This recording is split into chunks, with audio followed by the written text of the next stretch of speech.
देखिए, एक ऐसा जंग जो कि फिर से गज़ा और इजराइल की तरह हो सकता है एक दूसरे देशों में, इस पर भी बात करेंगे। 2000 आलिमों ने, 2000 मौलानाओं ने ट्रंप के लिए फतवा जारी किया और उसमें क्या कुछ कहा उस पर भी बात करेंगे।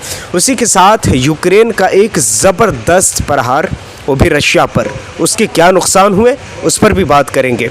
ख़ासकर आज इस वीडियो में ये भी बात करेंगे कि गज़ा के अंदर में जितने लोग जो कि बंधक बनाए गए हैं इजरायली, उन इजरायलियों को ये कहा गया है कि अपनी कब्र खुद खोदो। अब इस चीज़ को लेकर भी बात करेंगे।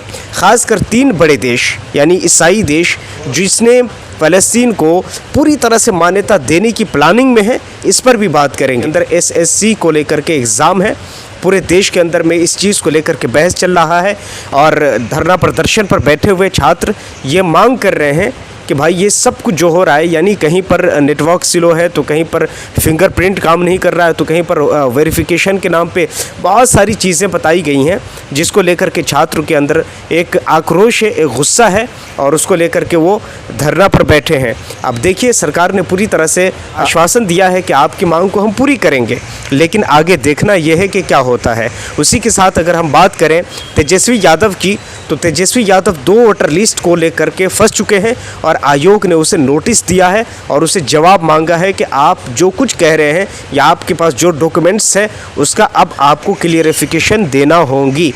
अब देखते हैं आगे चलकर क्या होता है। आपको याद होगा आज कई हफ्तों से गज़ा के अंदर हालत ऐसी बन चुकी है कि एक वक्त का खाना, एक लुक़मा खाना नहीं है। इसके बाद इन सारी चीज़ों को देखने के बाद 3 बड़े देशों ने, 3 बड़ी ताकतों ने ये दावा किया था कि पूरी तरह से हम चाहते हैं कि गज़ा को एक ऐसा राष्ट्र बनाए कि जिनके पास खुद का कानून हो, खुद का लॉ हो, उसके अपने सेना हो। ये सारी चीज़ हम चाहते हैं, जिनमें ब्रिटेन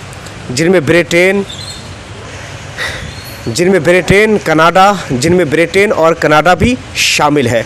तो अब आगे देखना यह है कि क्या होता है, लेकिन याद रहे कि ये सब कुछ ऐसे मौके पर फैसला लिया गया है। गज़ा के अंदर हालत अच्छी नहीं है। इसके साथ एक बड़ी खबर, और वो ये है कि हमास ने पूरी तरह से जंग बंदी को लेकर इनकार कर दिया है और ये कह दिया है कि भाई उस वक़्त तक हम नहीं मानेंगे जब तक यरूशलेम को यानी बैतुल मुक़द्दस को हम आज़ाद नहीं करवा लेते हैं। हमारी संघर्ष उस वक़्त तक जारी रहेंगी, इसलिए हम अपने हथियार नहीं डालेंगे। यानी जो 60 दिन का जो सीज़ फायर जो प्लानिंग चली थी, उसके बाद ये कुछ बयान जारी किया गया है हमास की तरफ से। उसी के साथ अगर हम बात करें ईरान की, तो ईरान के अंदर 2000 आलिम ने, 2000 मौलानाओं ने ट्रंप की हत्या के लिए ख़ासकर ये फतवा दिया है और कहा है कि उनका खून हमारे ऊपर हलाल है और उसके पीछे वजह ये बताई है कि उसने हमारे कासिम सुलेमानी को शहीद किया है, इसलिए अब हम ट्रंप से बदला उसका लेंगे। इसी के साथ एक और देश जो कि इजराइल और गज़ा की तरह फिर से लड़ सकता है और उस देश का नाम है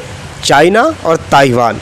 इन दोनों के बीच में अभी जो कुछ खबरें निकलकर सामने आ रही है उसके बारे में मैं थोड़ी सी बात बताना चाहूँगा। देखिए, जो पूरी डिटेल्स के साथ जो वीडियोस है वो आपको इसी चैनल पर मिल जाएंगी, आप ज़रूर जाइए और उस वीडियो को देखिए। लेकिन इस वक्त चाइना और ताइवान के बीच में ये दावा किया जा रहा है ताइवान की तरफ से, कई ऐसे फाइटर जेट हैं, कई ऐसी चीज़ें हैं, कई ऐसी हवाई जहाज़ है जो कि ताइवान के बॉर्डर के आसपास उड़ते हुए देखे गए हैं। अब इस चीज़ को लेकर यह आशंका जताया जा रहा है, बहुत हद तक चांस है कि ताइवान और चाइना के बीच में एक बहुत बड़ी जंग हो सकती है। ये सारी खबरें अपने आप में बड़ी खबर हैं। इस खबरों के बारे में आप क्या कहना चाहते हैं, नीचे कमेंट सेक्शन आपके लिए खुला है।